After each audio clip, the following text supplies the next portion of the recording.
ஸ்ரீ சச்சிதானந்த சத்குரு சாய்நாத் மகாராஜ் கி ஜெய். இன்று நாம் ஒரு அற்புதமான ஒரு தலைப்பை பற்றி நாம் இன்று காணப்போகிறோம். பாபா யாரால் படைக்கப்பட்டார்? பாபா யாரால் படைக்கப்பட்டார் என்ற கேள்வி மிகவும் ஆழமானவும் ஆன்மீக கேள்வியாகவும் இருந்தது. சாதாரண மனிதன் பிறக்கும்போது அவரது பெற்றோர் யார், பிறந்த இடம் எது என்பதெல்லாம் வரலாற்றில் தெளிவாக இருக்கும். ஆனால் ஷீரடி சாய்பாபாவின் வாழ்க்கையை பற்றி ஆராயும் போது அவர் எங்கு பிறந்தார், யார் தந்தை தாய் என்பதற்கான தெளிவான பதில் கிடையாது. இது ஏனெனில் சாய்பாபா சாதாரண மனிதர் அல்ல, அவர் ஒரு அவதாரம், தெய்வ சக்தி. அதனால் அவர் மனித வரலாற்றில் எளிதாக அடையாளம் காணப்படவில்லை. பாபாவின் பிறப்பு குறித்து நம்பிக்கைகள், அதாவது அவரோட பிறந்த இடம் பாத்ரின்ற இடத்துல தான் அவர் பிறந்திருக்காரு.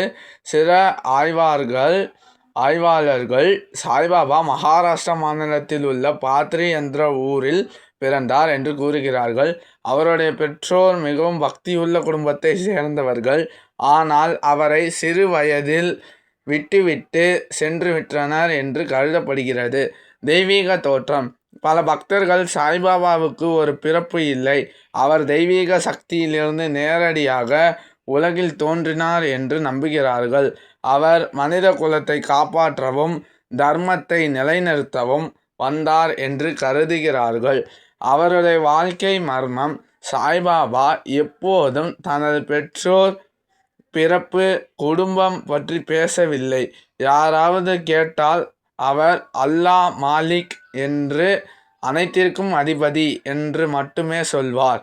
அதாவது மனித வாழ்க்கையின் அடிப்படை கேள்விகளை அவர் தனது தெய்வீக அடையாளத்திற்குள் இணைத்தார். சாய்பாபா வாழ்க்கை செய்தி. சாய்பாபா சிறுவயதில் ஒரு ஆசான், முஸ்லீம் ஆசான். அவர் சின்ன வயசில் ஒரு முஸ்லீம் ஆசானாக இருந்தார் மற்றும் அவரது மனைவியிடம் வளர்ந்தார் என்று சில கதைகள் கூறுகின்றன. அவர் பிள்ளை பருவத்திலேயே ஆன்மீக தத்துவங்கள் ஈடுபட்டார். பின்பு ஷிரடி என்ற சிறிய கிராமத்தில் குடியேறினார். அங்குதான் அவரது வாழ்க்கை வரலாறு பக்தர்களால் அனுபவிக்கப்பட்டது. பாபா யாரால் படைக்கப்பட்டார்? உண்மையில் எந்த மனிதரும் சாய்பாபாவை படைக்கவில்லை, அவரை படைத்தது தெய்வீக சக்தியே. இந்து பார்வை அவர் தத்துவங்களிலும் கருணையிலும் அதிசயங்களிலும் தத்தாத்ரேயர் அல்லது தர்ஷனாமூர்த்திகளின் அவதாரம் என கருதப்படுகிறது.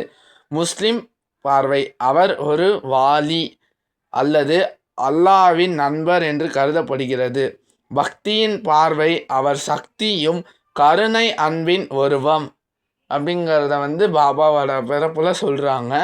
பாபாவின் போதனைகள், சப்கா மாலிக் ஏக் அப்படின்னா அனைவருக்கும் ஒரே இறைவன், மதம் சாதி பிரிவு பாராமல் அனைவரும் ஒரே இறைவனின் பிள்ளைகள், அன்பு மற்றும் சேவை. பக்தர்களிடம் அவர் கூறியது, பசியுடன் இருப்பவர்களுக்கு உணவு கொடு, துன்பத்தில் இருப்பவர்களுக்கு உதவி செய், எப்போதும் கருணையுடன் இரு என்பதை பாபா நாளுக்கு நாள் தினமும் சொல்லிக்கொண்டே இருப்பார்.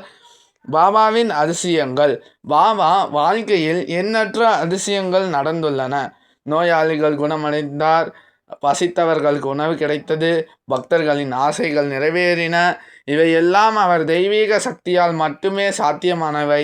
இதன் மூலமும் அவர் மனிதனால் உருவாக்கப்படவில்லை என்பதை பக்தர்கள் நம்புகிறார்கள். பாபாவின் மரணம், அதாவது பாபாவோட மரணம் மகா சமாதி அடுத்த மாதம் அக்டோபர் 2ஆம் தேதி அன்று மகா சமாதி தினம், விஜயதசமி அன்று பாபாவுடைய மகா சமாதி தினம். அதை பற்றி நான் அடுத்த வீடியோவில் சொல்கிறேன். இப்போ நான் பாபாவோட மரணத்தை பற்றி சொல்கிறேன். 1918 அக்டோபர் 15 அன்று சாய்பாபா மகா சமாதி அடைந்தார். ஷிரடியில் இன்று வரை அவரது சமாதி இருக்கிறது.